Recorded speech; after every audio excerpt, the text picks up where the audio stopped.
Vou fazer uma pergunta dentro da sua história. Você, então, foi reprovado em 2017. Fui. Que ano da faculdade você estava nesse período, você lembra? Com segundo ano, eu acho. Você ainda não tinha passado nos estágios, né? Não. Foi seu primeiro Foi meu primeirão. Primeirão.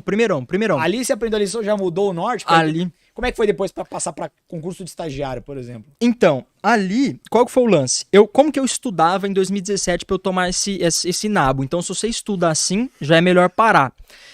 Eu tenho até uma foto. Eu postei um vídeo lá no canal da Brabo Concursos que tem uma foto. Era uma prateleira só daquele papel pardo, sabe aquele papel meio marrom pardo? Com resumo de todas as matérias. Então, como é que eu estudava? Pegava um vídeo no YouTube de um professor que eu gostava, aí pegava uma folha de papel sulfite mesmo, ficava vendo a aula e anotando tudo. Então, bicho, eu tinha todas as aulas transcritas numa folha de papel. Depois eu pegava, por exemplo, a Constituição Federal e transcrevia. Nossa. Então, quer dizer, eu tinha um calhamaço gigantesco só de constitucional, o outro só de penal. O que acontece? É absolutamente ineficiente esse método de estudo. Transcrevia, a mesma coisa. É, a mesma coisa. É um negócio mais burro que tem, mas concurseiro sem um norte é um bicho esquisito. Porque, sei lá, ele acha que ouvindo, escrevendo vai ficar melhor. Bicho, aula gravada, o negócio não vai sair de lá. Ele não precisava escrever, era só voltar na aula e ouvir de novo. Mas, enfim, método que a pessoa usa. Então, assim, eu tenho certeza que uma galera que tá assistindo a gente assiste videoaula anotando. Uma galera assiste videoaula anotando. Eu sou sinestésico. Exato. Bicho, a videoaula vai ficar lá, ela tá gravada. Eu acho muito massa você anotar um ponto ou outro da videoaula. Às vezes pra você pesquisar depois, o professor falou um termo lá que eu não sei muito bem, anota pra você pesquisar depois, tá? Isso beleza, mas ficar anotando durante a videoaula não rola. Se você transcrever a videoaula, não rola. Existe um conceito em neurociência que é o espaço atencional. Qual que é o lance? Existem algumas atividades que a gente consegue fazer ao mesmo tempo prestando atenção nas duas. Exemplo, dirigir e escutar música. Bicho, todo mundo que tem carro escuta música, escuta rádio e tal. Isso ocupa espaço atencional diferente.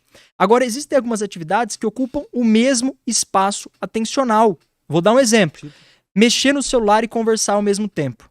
Bicho, quem aí já estava trocando ideia com alguém e a pessoa estava aqui no celular? Aí você tá falando. Tô falando aqui com o Pureza e mexendo no celular. Aí o Pureza tá falando comigo, eu falo, aham. É mesmo. Eu nem tô cagando porque ele tá falando. Esse espaço atencional, muita gente já não consegue. O espaço atencional que ninguém consegue conciliar é, por exemplo, assistir uma videoaula e mexer no celular ao mesmo tempo. Porque, bicho, não dá pra você fazer a mesma coisa. Você não consegue se concentrar 100% nos dois, porque eles estão conflitando o espaço atencional deles. Então, escrever e assistir a videoaula é muito ruim. Ineficiente, assim, mas muito. E aí eu gastava muito tempo estudando, porque eu gastava muito tempo fazendo esses resumos. Imagina, velho, eu assistia videoaula, pausava e escrevia. Assistia videoaula, pausava e escrevia. Era totalmente ineficiente, demorava muito tempo e eu não conseguia fazer revisão. Como é que eu vou revisar um material gigantesco só de constitucional? Outro gigante vai reestudar, uma cagada. E aí eu comecei a mudar a minha estratégia. E aí, assim, mudei da água pro vinho. São muitos pontos, mas muitos pontos. Por exemplo, videoaula, assim, a estratégia básica que eu comecei a usar. Primeiro, não assistia videoaula de todas as matérias. Eu assistia videoaula das matérias que eu não tinha uma base muito boa. Então, por exemplo, informática, bicho, é o meu calcanhar de Aquiles. Eu não gosto de informática, eu não sou bom em informática. Matemática, mesma coisa. Aí eu começava pela videoaula. Que eu queria construir uma base, porque aí tinha um professor didático e tal, lendo a apostila pra mim não rolava. E aí, beleza, então videoaula das matérias básicas. E eu parei de ir anotando junto. Parei. Só assistia e... Assistia videoaula e matemática, o que que eu fazia? A videoaula geralmente tem alguns problemas que o professor aponta lá na videoaula. Eu pausava e tentava resolver antes dele. Isso muda o jogo da água pro vinho. Pra galera que é ruim em matemática, tá assistindo a videoaula. Pô, tive aula também com o Felipe Loureiro. Um puta cara, um baita professor. Ele resolve alguns problemas durante a aula.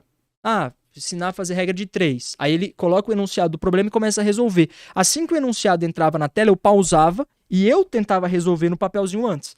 E aí eu falava, beleza, cheguei nesse resultado. Aí eu dava play na aula. Aí eu via aonde eu tinha errado. Isso muda, assim, da água pro vinho. Quem só assiste a videoaula de matemática igual assiste Netflix, você tá fazendo merda. Porque a aula de matemática é pra você estudar de um jeito ativo. Não é pra você sentar na cadeira e ficar assim, tipo, tô vendo. Bicho, é ativo, velho. Papel do lado, pausa, tenta resolver o problema antes. Até essa parada de você errar ajuda muito a aprender, né? Você vê aonde errou. Sim. Porque não é só problema de matemática, não importa se você errou ou acertou. Importa aonde você errou ou acertou. Porque às vezes, bicho, você tá indo fluido no problema, no finalzinho você errou. Aí é no finalzinho que você precisa... Era que faltava, né? Então assim, bicho, eu mudei da água pro vinho minha preparação. Tem muita coisa. Uma que teve grande impacto foi o jeito que eu mudei a minha atenção às videoaulas. Eu tirei videoaula das matérias de direito, eu não assistia videoaula de direito porque eu já tinha uma bagagenzinha de direito na faculdade e eu queria ganhar velocidade. Então, pra mim, a galera fala, Ivan, estudar por PDF ou videoaula? Eu falo, os dois são métodos complementares. Não dá pra você ficar com um ou com o outro. São métodos complementares pra mim. Matérias que você precisa construir uma base. Eu acho legal videoaula, porque tem a didática do professor e tal. Agora, matérias que você quer ganhar velocidade, eu sugiro uma apostila, um PDF, que você ganha mais velocidade. Então, eu estudei as matérias básicas pela videoaula e as matérias específicas pela apostila.